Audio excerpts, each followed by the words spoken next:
Bonjour à tous et bienvenue dans votre journal des produits de bourse de l'Obsa du vendredi 24 juin. Grosse dégringolade à la bourse de Paris, le CAC est en chute libre, il abandonne 2,16% à 3787 points.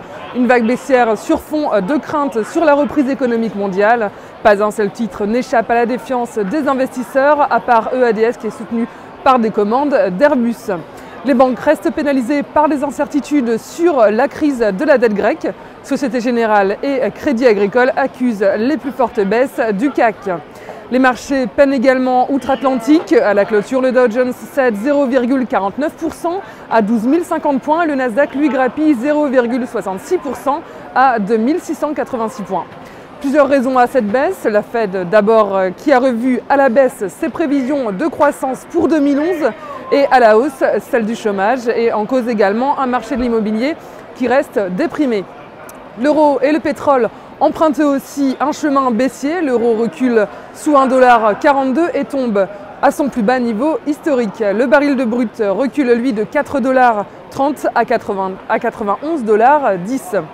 Sur le marché des dérivés, les volumes sont en forte reprise avec 47 millions d'euros échangés dans une séance de bourse où la volatilité a repris.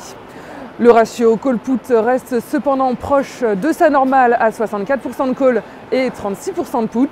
Les turbos représentent 50% des volumes et les barrants 25%. Seuls les benchmarks 100% tirent leur épingle du jeu hors des produits à levier avec 17% des échanges. Les indices dominent largement avec 70% des échanges alors que les actions se replient à 17% et les matières premières sont en chute libre à 10%. Dans la top 10, on retrouve le CAC, le pétrole et l'or. Le pétrole, donc avec l'or et l'argent, représente la quasi-totalité des échanges sur les matières premières.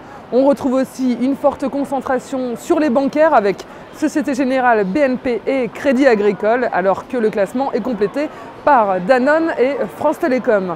Le DAX, lui, se classe en 4e position. La valeur du jour, c'est aujourd'hui le groupe énergétique Total. Le titre est sorti par le bas d'un triangle de consolidation.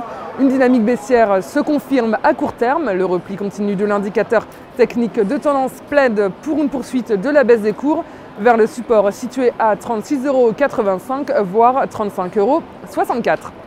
La stratégie qui vous est proposée pour jouer cette valeur, c'est l'achat du warrant put Total à 4 939 T d'Unicredit au prix d'exercice de 35 € et d'échéance au 2 décembre 2011. Voilà, c'est tout pour aujourd'hui. Bonne journée et à lundi.